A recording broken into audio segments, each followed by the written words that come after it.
ಅಷ್ಟೇ ಅಲ್ಲ, ನಮ್ಮ ಭಾರತಕ್ಕೆ ಸ್ವಾತಂತ್ರ್ಯ ತಂದುಕೊಟ್ಟಂಥ ಮತ್ತು ಹಿಂದೂ ಸಮಾಜವನ್ನು ಭಾರತವನ್ನು ರಕ್ಷಣೆ ಮಾಡಿದಂಥ ಅನೇಕ ಮಹಾಪುರುಷರ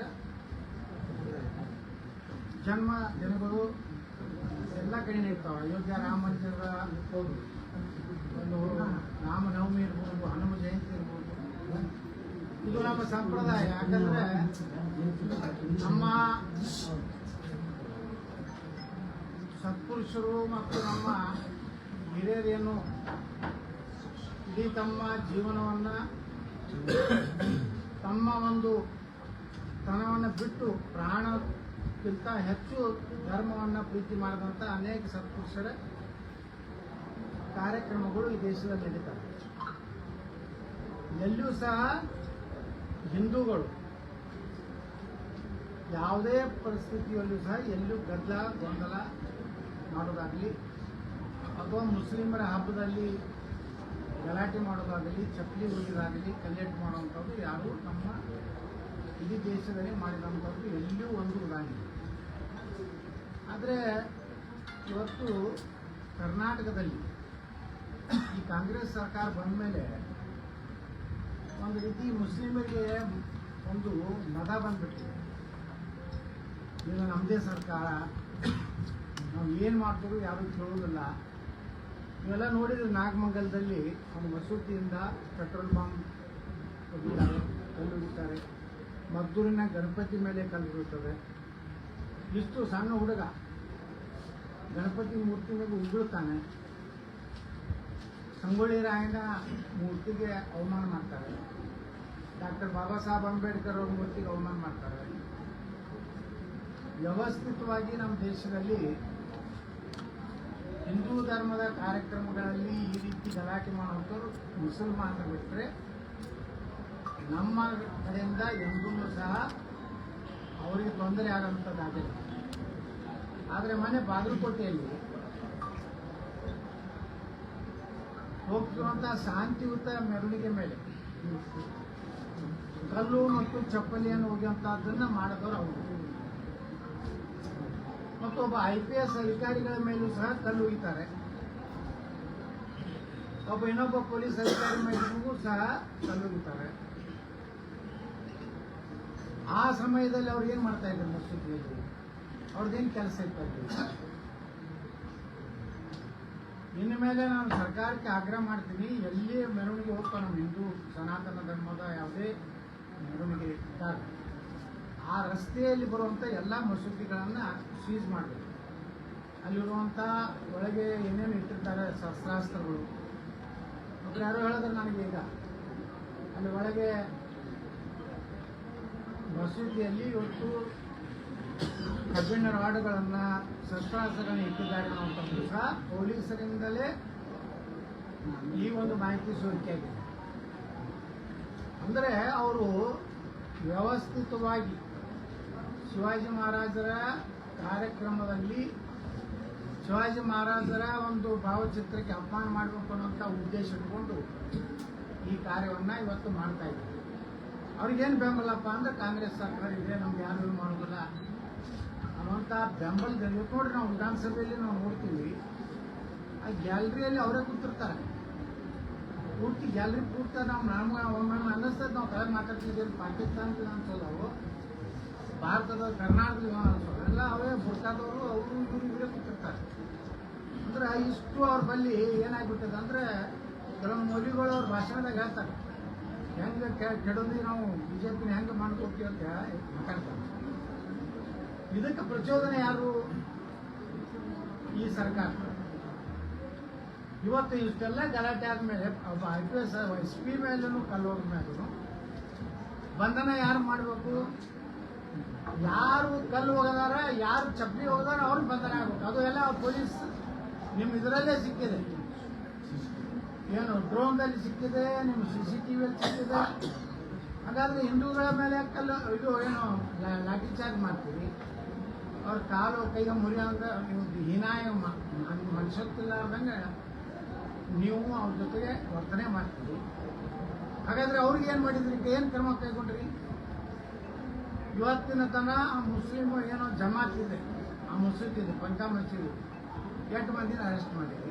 ಅಲ್ಲಿರುವಂಥ ಮೌಲ್ವಿ ಅವ್ರನ್ನೆಲ್ಲ ಒಳಗೆ ಕೂಡಿ ಹಾಕಲಿಕ್ಕೆ 200-300 ಜನ ಹಿಂದಿನ ಬಾಗಿಲೇ ಬಂದು ಸೇರಿದ್ರಂಥದ್ದು ಎಲ್ಲ ಓಪನ್ ಇದೆ. ಯಾರಾದ್ರೂ ಅಂತ ಮುಖ ಸಿಗ್ತದೆ.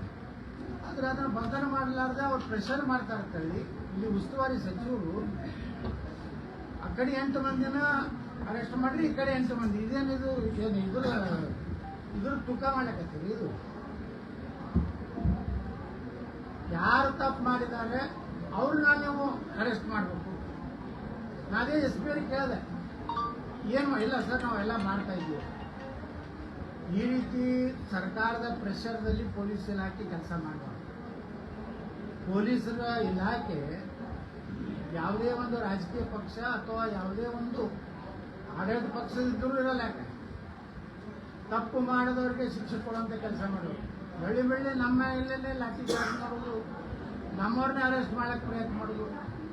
ಒಬ್ಬ ಕಾರ್ಯಕರ್ತ, ಒಬ್ಬ ಹಿಂದೂ ಕಾರ್ಯಕರ್ತ ಕಲ್ವಗ್ದಾನ, ಏನಾದರೂ ಮಸೂದಿ ಮೇಲೆ ಚಪ್ಪಲಿ ಹೋಗೋಣ, ನಿಮ್ಗೇನಾದ್ರು ದಾಖಲೆ ಇದ್ರೆ ಪೊಲೀಸ್ ಇಲಾಖೆ ಬಿಡುಗಡೆ ಮಾಡ್ರಿ. ಯಾರು ತಪ್ಪು ಮಾಡೋದು ತಪ್ಪೇ. ನೀವು ಅಮಾಯಕ ಹಿಂದೂ ಕಾರ್ಯಕರ್ತರನ್ನ ಸದೆ ಬಡಿದು, ಹೊಡಿದು, ಭಯ ಹುಟ್ಟಿಸೋದು, ಸುಮ್ಮನೆ ಮಾರ್ಕೆಟ್ನ ಬಂದು ಇಟ್ಕೊಂಡು ಕೂತೀರಿ. ಯಾವ ಏರಿಯಾದಾಗ ಇವತ್ತು ಗಲಾಟೆ ಆಗಿದೆ ಆ ಏರಿಯಾದಾಗ ಅಲ್ಲಿ ಟೈಪ್ ಮಾಡ್ಬಿಡ್ರಿ. ಅವ್ರು ಯಾರು ಹೊರಗೆ ಬರಲಾರ್ದಂಗೆ ಮಾಡ್ರಿ ಆ ಏರಿಯಾದಿಂದ. ಅವ್ರ ಪಾಪ ರಾತ್ರಿ ಅವ್ರು ಕೊತ್ತಂಬರಿ ತರ್ಲಾಕ, ಬಿರಿಯಾನಿ ಕೊತ್ತಂಬರಿ ತರ್ಲಾಕ ಹೋಗ್ತಾರೆ. टमाटा हमारा छोकरा कुछ भी नहीं किया, कोतंबरिया लेने के लिए गया था, हमको पकड़ लिया. ಚಂದ ಹೇಳ್ತಾರೋ ನೋಡಿ. ರಾತ್ರಿ 1 ಕೆಲ್ಲರ ಕೊತ್ತಂಬರಿ ಸಿಗ್ತೈತಲ್ರಿ, ಆ KG ಹಳ್ಳಿ ಒಳಗೆ ಹೇಳ್ತಿದ್ರು. ಅಂದ್ರೆ ಅವ್ರಿಗೆ ಅಲ್ಪಸಂಖ್ಯಾತರಂದ್ರೇನು, ನಮ್ಮ ಸಂವಿಧಾನ ಪ್ರಕಾರನೇ ಅವ್ರಿಗೂ ಅಷ್ಟೇ ನ್ಯಾಯ ಐತಿ, ನಮಗೂ ಐತಿ. ನೀವು ಪೊಲೀಸರು ಆ ಮಸೂದಿ ಮುಂದೆ ಹೋಗ್ಬಾರ್ದು, ಈ ಮಸೂದಿ ಮುಂದೆ ಹೋಗ್ಬಾರ್ದು ಅಂತ ನೀವು ರೆಸ್ಟ್ರಿಕ್ಷನ್ ಹಾಕಿದ್ರೆ ಮತ್ತೆ ಇದೇನು ಭಾರತ ದೇಶನಾಗ ಐತೋ ಏನು ಪಾಕಿಸ್ತಾನದಾಗ ಐತಿ? ಪೊಲೀಸ್ ಅಧಿಕಾರಿಗಳು ತಮ್ಮ ಕರ್ತವ್ಯವನ್ನು ಸರಿಯಾಗಿ ಮಾಡೋದು ಕಲಿ. ಸರ್ಕಾರಗಳು ಬರ್ತಾವು ಹೋಗ್ತಾವು, ಏನೋ ಸರ್ಕಾರ ಹೇಳ್ತದ, CM ಹೇಳ್ತಾರೆ, ಅಮಾಯಕ ಜನರನ್ನ ಇದೇ ರೀತಿ ಇವತ್ತು ನೋಡಿ. ಪಾಪ 2 ಕಡೆ ನಾವು ಹೋಗಿದ್ವಿ, ಒಂದು ಕಲ್ಲು ಪೂರ್ತಿ ಇಂತಲ್ಲಿ ಒಳಗೆ ಸಿಕ್ಕಿದೆ, ಇಷ್ಟು ನೋಡುದು. ಅಂದ್ರೆ ಎಷ್ಟು ಸ್ಪೀಡಲ್ಲೇ ಬಂದಿರ್ಬೋದು ಅದು ಕಲ್ಲು. ಇನ್ ಮೇಲೆ ಕರ್ನಾಟಕದಲ್ಲಿ ಯಾವ್ಯಾವ ಏರಿಯಾದಲ್ಲಿ ನಮ್ಮ ಹಿಂದೂ ಗಣಪತಿ ಇರ್ಬೋದು, ಯಾವುದೇ ಹೋದ್ರು ಮೊದಲು ಆ ಮಸೂದಿಗಳನ್ನ ಚೆಕ್ ಮಾಡಬೇಕು, ಆ ಮಸೂದಿಗಳನ್ನ ಬ್ಯಾನ್ ಮಾಡಬೇಕು. ನೀವು ನಮ್ಮ ಮಾಡ್ತಾರಲ್ಲ, ಯಾವುದೋ ನಮ್ಮ ದೇವಸ್ಥಾನದಿಂದ ಒಂದು ಕಲ್ಲು ಬಿದ್ದತಾನೆ ಭಾರತದಾಗ ಹೇಳ್ತೀವಿ. ಇಡೀ ದೇಶದಲ್ಲಿ ಒಂದು ದೇವಸ್ಥಾನದಿಂದ ಹಿಂದೂಗಳು ಮುಸ್ಲಿಮರ ಕಾರ್ಯಕ್ರಮ ಕಲ್ಲು ಹೊಡೆದಾರಂತ ಒಂದು ಸಾಕ್ಷಿ ಹೇಳ. ಇವ್ರು ಎಷ್ಟು ತೆಲಿಗೆ ಮ್ಯಾಗ ಕೂರಿಸ್ಕೊಂಡ್ರಿ. ಇನ್ನೂವರೆಗೆ ಅದು ಆ ಪಂಕಾ ಮಸೀದಿ ಅಧಿಕೃತ ಐತಿ ಅಲ್ಲ ಅನ್ನೋಂಥದ್ದು ದಾಖಲೆ ಬಿಡುಗಡೆ ಮಾಡಿ. ಮದ್ದೂರಿನಲ್ಲಿ ಅವ್ರದ್ದು ಏನು ದಾಖಲೆನೇ ಇಲ್ಲ. ಎಲ್ಲ ಬೇಕಾಯ್ದೆಸ್ರಿ, ಯಾವುದೇ ಪರ್ಮಿಷನ್ ಇಲ್ಲ. ಅವ್ರಿಗೆ 24 ತಾಸು ಕರೆಂಟ್ ಕೊಡುವುದು, 24 ತಾಸು ನೀರು ಕೊಡುವುದು. ಮತ್ತು ಅಲ್ಲಿ ಅವನು ಒಬ್ಬ ಕಾಂಗ್ರೆಸ್ ಅಂತ ಒಂದು ಲೀಡರು, ಅವ ಬಂದ್ರೆ SP DSP ಎದ್ದು ನಿಂದಿರ್ತಾರೆ, ಸರ್ ಅಂತಾರೆ. ಒಬ್ಬ ಕ್ರಿಮಿನಲ್ ಮುಂದೆ ಪೊಲೀಸ್ ಇಲಾಖೆ ಈ ರೀತಿ ವರ್ತನೆ ಮಾಡಿದ್ರೆ ನಿಮ್ಮ ಭಯ ಹೆಂಗಿರ್ತದೆ? ಪೊಲೀಸರು ನೋಡಿದ್ರೆ ನಡಗಬೇಕು. ಅದು ಬಿಟ್ಟು ನೀವು ಅಂತ ಯಾವೇ ಇರಲಿ, ಯಾವುದೇ ಪಾರ್ಟಿ ಅವೇನು ಪದಾಧಿಕಾರಿ ಅವನು ಮುಖ್ಯಮಂತ್ರಿಯ, ಅದೇ ಜಿಲ್ಲಾ ಉಸ್ತುವಾರಿ ಮಂತ್ರಿಯ, ಅಥವಾ ಯಾವುದಾದ್ರೂ MLA ಅಂಥವ್ರು ನೀವು ಪೊಲೀಸ್ ಅಧಿಕಾರಿಗಳು ನೀವು ಗೌರವ ಕೊಡೋದು, ಮಾತಾಡೋದು ಇದೇನಾಗ್ತದಂದ್ರೆ ನಮ್ಮ ಹಿಂದೂಗಳ ಕಾರ್ಯಕರ್ತರನ್ನ ಪ್ರಚೋದನೆ ಮಾಡೋಂಗಾಗ್ತದೆ. ನೀವು ಒಂದು ಸೈಡ್ ಆಗಿ ಬರೀ ಅವ್ರು ಹೇಳಿದ್ದನ್ನು ಕೇಳೋದಿಲ್ಲ. ಅವ್ರು ನೀವು ಕರೆದ ಶಾಂತಿ ಸಭೆಗೂ ಬರೋದಿಲ್ಲ, ಬರೀ ಹಿಂದೂಗಳನ್ನು ಕರಿತೀರಿ. ಅವ್ರು ಶಾಂತಿ ಸಭೆ ಬರಲಿ ಅಂದ್ರೆ ಆ್ಯಕ್ಷನ್ ತಗೋರಿ ಅವ್ರ ಮೇಲೆ. ಇದು ನಡೀದಿಲ್ಲ ಅಂತ ಹೇಳ್ರಿ. ನೀವು ಇದೇ ರೀತಿ ಉದ್ದಟತನ, ಇದೇ ರೀತಿ ನಿಮ್ಮ ಶಾಂತಿ ಹಿಂದೂಗಳಿಂದ ಭಂಗ ಆಗಿಲ್ಲ. ಏನಾದರೂ ಶಾಂತಿ ಭಂಗ ಆಗಿದ್ದು ಅವರಿಂದಲೇ, ಆ ಮಸೂದಿಯಿಂದಲೇ. ಕ್ರಮ ತಗೋಬೇಕಾಗಿತ್ತು ಅವ್ರ ಮೇಲೇ. ಹಿಂದೂಗಳ ಮೇಲೆ ಇದೇ ರೀತಿ ನೀವು ಪೊಲೀಸರು ಸುಮ್ಮನೆ ಅರೆಸ್ಟ್ ಮಾಡ್ತೀನಿ, ಪಾಪ ಅವ್ರು ರಾತ್ರಿ ಹೋಗಿ ಮನ್ಯಾಗ ಅವ್ರಿಗೆ ತಂದೆ ತಾಯಿಗೆ ಅಂಜಿಸ್ತೀನಿ, ಇದು ಬಿಡದೇ ಇದ್ರೆ ಶಾಂತಿ ಆಗುವುದಿಲ್ಲ. ಯಾರು ತಪ್ಪಿದಸ್ತಾರದಾಗ ನಿಮ್ಮಲ್ಲಿ ಯಾರು ತಪ್ಪು ಮಾಡಿದ್ರು ಅರೆಸ್ಟ್ ಮಾಡಿ, ಏನೂ ಮಾಡಲಾರ್ದವ್ರನ್ನ ಇವತ್ತು ಪಾಪ ಒಂದು 3 ಕಡೆ ಕೈ ಮುರಿದದ. ನಿಮ್ಮ IPS ಅಧಿಕಾರಿಗಳು ಹೊಡಿತಾರಂದ್ರು ನೀವು ಮತ್ತೆ ಶಾಂತಿ ಹೇಳಕ್ಕಾಗ ಬರ್ತಿರಲ್ರಿ. ಇನ್ನ 2 ದಿವಸ ಇವ್ರಿಗೆ ಮುಲಾಜಿನಾಗ ನೀವು ಕೆಲಸ ಮಾಡೋದು ಈ ರೀತಿ. ಮತ್ತೆ ನೋಡ್ರಿ, ಇವತ್ತು ಬಸವೇಶ್ವರ ಮೂರ್ತಿ ಮತ್ತು ಶಿವಾಜಿ ಮಹಾರಾಜರ ಮೂರ್ತಿ ಮೂಡಿ ಬಂದಿದೆ.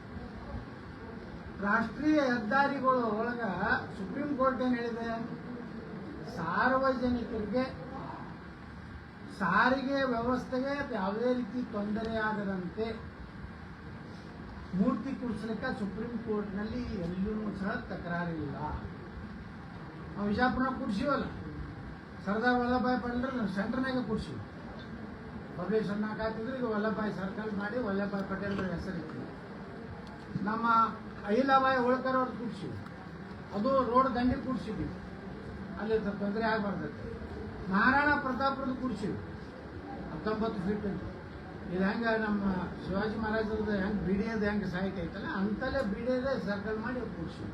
ನಿನ್ನೆ 1-2 ದಿವಸದಿಂದನೇ ನಾನು 20 ಲಕ್ಷ ರೂಪಾಯಿ ಬಿಡಿಯೋದ್ರಿಂದ ಸರ್ಕಲ್ ಅಭಿವೃದ್ಧಿಗಾಗಿ ಭೂಮಿ ಪೂಜೆ ಮಾಡಿದ್ವಿ. ಸ್ವಾತಂತ್ರ್ಯ ವೀರ್ ಸಾವರ್ಕರ್ ಅವ್ರು ಕೂರಿಸಿವಿ, ನಾವು ಬಿಜಾಪುರ ಸೆಂಟರ್ನಾಗ ಕೂರಿಸಿವಿ. ಲಾಲ್ ಬಹದ್ದೂರ್ ಶಾಸ್ತ್ರಿ ಅವರು, ಬಾಬಾ ಸಾಹೇಬ್ ಅಂಬೇಡ್ಕರ್ ಅವರು ಮೊದಲು ಸಣ್ಣ ಮೂರ್ತಿ ಸುಮಾರು 25 ಫೂಟ್ ದೊಡ್ಡ ಮೂರ್ತಿ ಕೂರಿಸಿ. ಸ್ಟೇಷನ್ ರೋಡ್ ಅಂತ ಹೆಸರಿತ್ತು, ಅದನ್ನು ತೆಗೆದಿಗ ಡಾಕ್ಟರ್ ಬಾಬಾ ಸಾಹೇಬ್ ಅಂಬೇಡ್ಕರ್ ಮಾರ್ಗತ್ತೆ ಮಾಡಿ. ಬಾಬು ಜಗಜೀವನ್ ರಾಮ್ ಸಲುವಾಗಿ ಪಾಪ ಎಷ್ಟೋ ದಿವಸದಿಂದ ದಲಿತರು ಜಗಜೀವನ್ ರಾಮ್ ಮೂರ್ತಿ ಹಾಕ್ಬೇಕಾಗ್ತದೆ. ಅದನ್ನು ಒಂದು ಸೈನಿಕ್ ಸ್ಕೂಲ್ ಜಾಗ ಯಾವುದೂ ಧಾರಾವಾಹಿಯಿಂದ ತೊಂದರೆ ಆಗೋ ಅಲ್ಲಿ ಕೂರಿಸಿ. ನೀವು ಉದ್ದೇಶಪೂರ್ವಕವಾಗಿ ಶಿವಾಜಿ ಮಹಾರಾಜರ ಮೂರ್ತಿಗಾಟ ಹಾಕೋದು, ಕೆಲವೊಂದು ಸಮಾಜದಲ್ಲಿ ಎಲ್ಲ ಸಮಾಜದಲ್ಲಿ ಕೆಲವೊಂದು ತಿರುಗಡಿಗಳು ಇದ್ದೇ ಇರ್ತಾರೆ.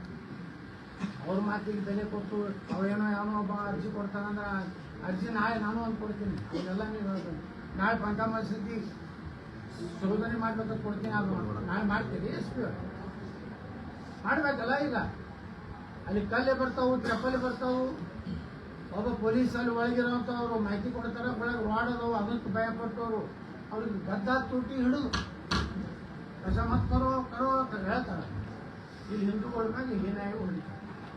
ನೀವು ಒಂದು ಸೈಡ್ ಇದ್ದು ಈ ಪೊಲೀಸರ ಆ್ಯಕ್ಷನ್ನು ಮುಂದಿನ ದಿವಸದಲ್ಲಿ ಬಾಗಲಕೋಟೆ ಎಲ್ಲ ಇಡೀ ರಾಜ್ಯದಲ್ಲಿ ಇದೊಂದು ದೊಡ್ಡ ಸಂಘರ್ಷಕ್ಕೆ ಹಾದಿ ಆಗ್ತದೆ. ಯಾಕಂದ್ರೆ ಈ ಶಿವಾಜಿ ಮಹಾರಾಜರನ್ನ ಮೂರ್ತಿ ಅಪಮಾನ ಮಾಡಿದಂದ್ರೆ ನಮ್ಮ ಸಮಾಜ ಎಂದು ಒಪ್ಪಿಕೊಳ್ಳೋದಿಲ್ಲ. ಯಾವುದೇ ಇರಲಿ, ಸಂಗೊಳ್ಳಿ ರಾಯಣ್ಣ ಇರಲಿ, ಬಾಬಾ ಸಾಹೇಬ್ ಅಂಬೇಡ್ಕರ್ ಇರಲಿ, ಕನಕದಾಸರು ಇರಲಿ, ಇದನ್ನ ನಾವು ಇವತ್ತು ಬಂದೀವಿ. ನಾಳೆ ನಮ್ಮ ಎಲ್ಲ ಬಾಗಲಕೋಟೆ ನಾಗರಿಕರು ಅವನ್ನ ಬೇಡಿಕೆ ಇಟ್ಟಾಗ ಯಾರ್ಯಾರು ಆ ಮಸೂತಿಯ ಜಮಾತ್ನ ಮೆಂಬರ್ಗಳು ಅದಾರ, ಅಲ್ಲಿ ಏನು ಮೌಲ್ಯ ಅದಾನ ಅವ್ನ ಅರೆಸ್ಟ್ ಮಾಡಿರಿ, ಅವ್ರ ಮ್ಯಾಗ ಗುಂಡ ಹಾಕ್ರಿ, ಅವ್ರ ಕಡೆಯಿಂದ ಬಾಯಿ ಬಿಡಿಸಿ. ಎಷ್ಟು ಮಂದಿಗೆ ಹೊಡೆದಿರಿ, ಆ್ಯಕ್ಷನ್ ತೊಗೊಂಡ್ರೆ ಸುಮ್ಮನೆ ಒಳಗೆ ಕುಂಡಿಸಿರಿ. ನೀವು ಬಿರಿಯಾನಿ ತಿನ್ನಿಸ್ಲಾಕತ್ತೀರಿ ಅವ್ರಿಗೆ, ಯಾಕಂದ್ರೆ ನಿಮ್ಮ ಮ್ಯಾಗಿನ ಪ್ರೆಷರ್ ಐತಿ. ಇದೇ ರೀತಿ ಪೊಲೀಸರು ಬರೀ ಆಡಳಿತ ಪಕ್ಷ ಮಾತು ತಗೊಂಡು ಹೋದರೆ ಬಾಗಲಕೋಟೆಯಲ್ಲಿ ಶಾಂತಿ ಸಿಗ್ಲಿಕ್ಕೆ ಸಾಧ್ಯ ಇಲ್ಲ. ನಾಳೆ ಹೊತ್ತು ಹೊಂಟ್ರೆ ಹೊಳಿ ಹುಣ್ಣಿಮೆ ಮತ್ತು ನೀವು ಹಿಂದೂ ಹಬ್ಬಕ್ಕೆ ತೊಂದರೆ ಮಾಡೋದು, ಸುಮ್ಮನೆ ಪರ್ಮಿಷನ್ ಕೊಡೋದು ಅನ್ನೋದು, ಇದೆಲ್ಲ ನೀವು ಮಾಡ್ತಿರುವಂಥ ನಿಮ್ಮ ಕಾರ್ಯವೈಖರಿಯ ವೈಫಲ್ಯತೆ ಇದೆ. ಇದನ್ನು ಈಗಾದರೂ SP ಅವರು ಈಗ 5 ಮಂದಿ SP ಏನೋ ಬಂದಾರ್ತಾರೆ. 5 ಮಂದಿ SPಗಳು ಅಂದ್ರೆ ಯಾಕೆ ಬಂದಾರಪ್ಪ ಅಂದ್ರೆ ಅವರ ಅವಧಿಯಲ್ಲಿ ಏನೇನು ಯಾರು ಕ್ರಿಮಿನಲ್ಸು ಯಾರು ಇದು ಅಂತ ಅವ್ರ ಬಳಿ ಮಾಹಿತಿ ಐತೆ, ಅದಕ್ಕೆ ಅವ್ರು ಕರ್ಕೊಂಡು ಬಂದಾರೆ. ಇದೇನು ಅವಶ್ಯಕತೆನೇ ಇಲ್ಲ. ಕ್ರಿಮಿನಲ್ಸ್ ಎಲ್ಲಿದಾರ ಅವರೇ ಅದಾರ, ಹಿಂದೂಗಳು ಅದಾರ, ಯಾರು ಒಬ್ಬರೇ ನಮ್ಮವರು ಯಾವುದೋ ಗಲಾಟೆ ಮಾಡ್ಯಾರ. ಅಷ್ಟು SPಗಳನ್ನ ಹಾಕಿ ಇಷ್ಟು ಬಾಗಲಕೋಟೆಯಲ್ಲಿ ಬಜಾರ್ ಬಂದ್ ಮಾಡಿ. ಬಜಾರ್ ಯಾಕೆ ಬಂದ್ ಮಾಡಿರಿ? ಸರಳವಾಗಿ ಬಜಾರ್ ನಡೆಯಂಗೂ ವ್ಯವಸ್ಥೆ ಮಾಡಿ. ಹಿಂದೂಗಳ ಏರಿಯಾದಲ್ಲಿದ್ದಂಥದ್ದು ಅವ್ರಿಗೆ ಏರಿಯಾದಾಗ ಬಂದ್ ಮಾಡಿ. ಯಾರು ದಂಧೆ ಮಾಡೋರು ಅವರಲ್ಲ, ಅವರು ಅವ್ರ ಏರಿಯಾದಾಗ ಬಂದ್ ಮಾಡಿ. ತಾವೇ ಎಲ್ಲ ಬಂದ್ ಆಯ್ತು ಅಂದ್ರೆ ತಾನೇ ಸರಿಯಾಗಿ ಬರ್ತಾರೋ. ನೀವು ಅವ್ರಿಗೆಲ್ಲ ಫುಲ್ ಸೆಕ್ಯೂರಿಟಿ ಕೊಡ್ಲಾಕತ್ತೀರಿ. ನೀವು ಅಲ್ಲಿ ಹೋಗ್ಬೇಡ, ಇಲ್ಲಿ ಹೋಗ್ಬೇಡ, ರೆಸ್ಟ್ರಿಕ್ಷನ್ ಹಾಕ್ಲಾಕತ್ತೀರಿ. ಇಡೀ ಬಜಾರು ಮೊದಲೇ ನಾಳೆ ಬಣ್ಣ ದಿವಸ ಮತ್ತು 3-4 ದಿವಸ ಇದು ಮಾರ್ಕೆಟ್ ಬಂದಾಗ ಮತ್ತು ಜನರಿಗೆ ಅದು ತೊಂದರೆ ಆಗ್ತದೆ. ಇದನ್ನು ನೀವು ಸಡಿಲಿಸ್ರಿ, ಆ ಏರಿಯಾಕ್ಕೆ ಸೆಕ್ಯೂರಿಟಿ ಕೊಡ್ರಿ. ಅವ್ರು ನಿಮ್ಗೆ ಗೊತ್ತಾಗ್ಬಿಡುತ್ತೆ ಸಂಶಯಾಸ್ಪದ ವ್ಯಕ್ತಿಗಳು ಅಡ್ಡಾಡಕತ್ರ ಒಂದು ಒಳಗೆ ಮಾರ್ಕೆಟ್ನಾಗ ಯಾಪ ಮುಗ್ದದ ಹಳ್ಳಿ ಜನ ಬಂದಿರ್ತಾರ, ನಮ್ಮೆಲ್ಲ ಹೆಣ್ಮಕ್ಳು ಬಂದಿರ್ತಾರ. ಅವ್ರಿಗೆ ಸುಮ್ಮನೆ ಗಲಾಟೆ ನೋಡ್ಕೊಂಡ್ರೆ ವ್ಯಾಪಾರಸ್ಥರಿಗೂ ಒಂದು ದೊಡ್ಡ ಲಾಸ್ ಇದೆ.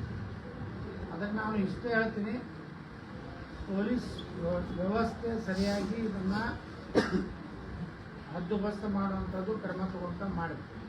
ಜಿಲ್ಲಾ ಉಸ್ತುವಾರಿ ಸಚಿವರು ಏನು ಮೊನ್ನೆ ಸಭೆಯಲ್ಲಿ ಮಾತು ಕೊಟ್ಟಾರೆ, ನಾವು ಶೀಘ್ರದಲ್ಲೇ ಶಿವಾಜಿ ಮಹಾರಾಜರಿಗೂ ಮತ್ತು ಬಸವಣ್ಣವರು ಮುಖ್ಯ ಕೂರಿಸುವಂಥ ವ್ಯವಸ್ಥೆ ಮಾಡ್ತೀವಿ.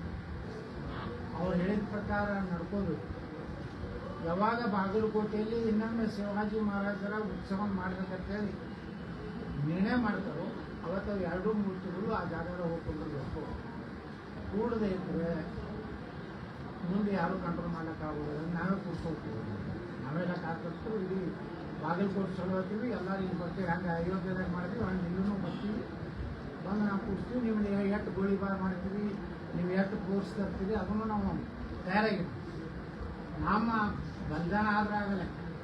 ಆದರೆ ನೀವು ಕಾನೂನು ಪ್ರಕಾರ ಸುಮ್ಮನೆ DC ಹೇಳ್ತಾರೆ, ಸುಪ್ರೀಂ ಕೋರ್ಟ್. ಯಾಕೆ ಸುಪ್ರೀಂ ಕೋರ್ಟ್ರಿ ನಾನು ಅವ್ನು ಹೇಳ್ರಪ್ಪ, ಲೀಗಲಿಟಿ ಏನೈತೆ ಅಂತ ಹೇಳ್ರಿ, ಜನರಿಗೆ ಹೇಳ್ರಿ, ಸುಳ್ಳು ಹೇಳುವಂಥದ್ದು. ಯಾಕಂದ್ರೆ ಬಿಡೇ ಕಮರ್ಷಿಯ ಇದ್ರ ಯಾವ ಇದ್ರ CS ಸೈಟ್ನಾಗ ಐತಿ, ಸಾರ್ವಜನಿಕ BTD ಇದ್ರ ಸಲುವಾಗಿ ಐತಿ. ಮುನ್ಸಿಪಾಲ್ಟಿ ಒಳಗೆ ಯಾರು ಸಲ ಕರಾವ್ ಮಾಡ್ಯಾರ? BTDದವರು ಇಲ್ಲಿ ಮುನ್ಸಿಪಾಲ್ಟಿಗೆ ಬಿಟ್ಕೊಟ್ಟಾರ. ಯಾಕಂದ್ರೆ ಒಂದು ಲೇಔಟ್ ಮುಹೂರ್ತ ಮುಗಿತಂದ್ರೆ ಆ ಆಸ್ತಿ ನಗರಸಭೆ ಆಸ್ತಿ ಅದು. ಮತ್ತು ಅವರು ಕರಾವ್ ಮಾಡಿದ್ದನ್ನು ನೀವು ಬೆಲೆ ಕೊಡುವುದಿಲ್ಲ. ಅದಕ್ಕೆ ಆ ಮೂರ್ತಿ ಕುರಿತು ಆಗಬೇಕು. ಹಿಂದೂಗಳ ಮೇಲೆ ದಬ್ಬಾಳಿಕೆ ದೌರ್ಜನ್ಯ ಪೊಲೀಸರು ಮಾಡುವಂಥ ಮಾತುಕತೆಲ್ಲ ನೀವು ಯಾರು ಆರೋಪಿಗಳಾದ್ರೆ ಅವನು ಹಿಡಿಬೇಕು. ಹಿಡಿದೇ ಇದ್ದರೆ 26ನೇ ತಾರೀಕಿಗೆ ಅವರೆಲ್ಲ ನಮ್ಮ ಹಿಂದೂಗಳು ಏನು ಪ್ರತಿಭಟನೆ ಮಾಡ್ಬೇಕಂತ ನಿರ್ಣಯ ಮಾಡ್ಯಾರ. ಅವತ್ತು ಮತ್ತೊಂದು ವಿಕೋಪಕ್ಕೆ ಹೋಗಲಿಕ್ಕೆ ಅವಕಾಶ ಕೊಡಬಾರ್ದು. SP ಅವರು ಇಲ್ಲಿ ಆಡಳಿತ ಮತ್ತು ತಿಮ್ಮಾಪುರ ಬರೀ ಒಂದು ಸೈಡಾಗಿ ತಿಮ್ಮಾಪುರ ಮಾತಾಡಬಾರ್ದು. ಎಲ್ಲ ಸಮುದಾಯಗಳನ್ನ ಅವರೆಲ್ಲರೂ ಓಟ್ ಹಾಕ್ಯಾರ. ಬರೀ ಸಾಬ್ರ ಅಟ್ಟೆ ಹಾಕ್ಯಲ್ಲ ತಿಮ್ಮಾಪುರ ಅವ್ರಿಗೆ.